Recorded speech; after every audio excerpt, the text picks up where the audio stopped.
श्री सद्गुरू ब्रह्मचैतन्य गोंदवलेकर महाराज यांचे 11 मेचे प्रवचन. थोडे वाचावे पण कृतीत आणावे, खूप समजून घ्यावे, ज्ञान संपादन करावे असा पुष्कळ लोकांना हव्यास असतो आणि त्याच्याशिवाय त्यांना चैन पडत नाही. हे एक प्रकारचे व्यसनच आहे. अफू खाणाऱ्याला कैफ आल्याशिवाय चैन पडत नाही. थोडी अफू पचनी पडली की कैफ येत नाही, म्हणून तो आणखी अफू कैफ येईपर्यंत खातो. असे होता होता अधिकाधिक अफू पचनी पडत जाते आणि शेवटी इतकी अफू खाण्याची वेळ येते की त्यातच त्याचा अंत होतो. ज्ञान संपादनाच्या हव्यासाचे असेच आहे. म्हणून थोडेच वाचून समजून घ्यावे आणि ते कृतीत आणावे.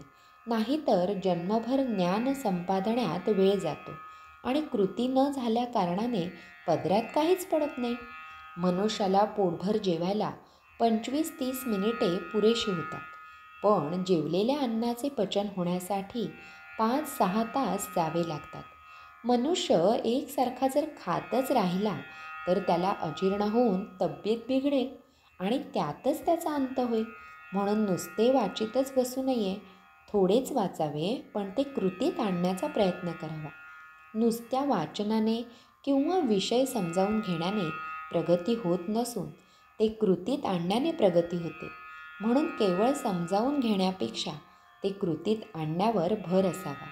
आपले आकुंचित मन विशाल करणे, आपण स्वार्थी आहोत ते निस्वार्थी बनणे, हेच खऱ्या वेदांताचे मर्म आहे. नुसत्या विचाराने तत्त्वज्ञान निश्चित होणार नाही. त्यासाठी साधना करायला पाहिजे. जग सुधारायच्या नादी लागू नका. स्वतःला सुधारा की त्या मानाने जग सुधारेलच. आपण सुधारलो नाही तर मग जग सुधारले नाहीच. वस्तू ही सुखाचे साधन असून आपण भ्रमाने तिला सुखरूप मानतो.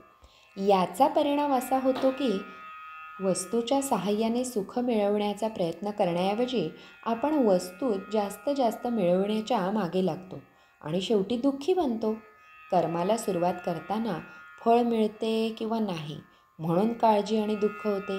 कर्म करीत असताना फळाकडे चित्त लागल्याने कर्माचे कष्ट होतात म्हणून दुःख होते.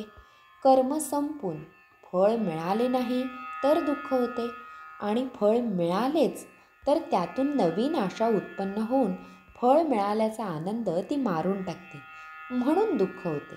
सारांश, अथपासून इतीपर्यंत दुःखच पदरात पडते.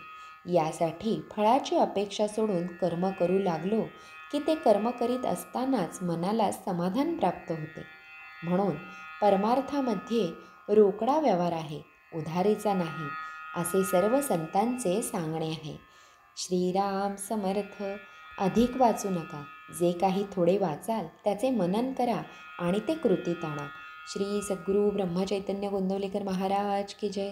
जय जय रघुवीर समर्थ.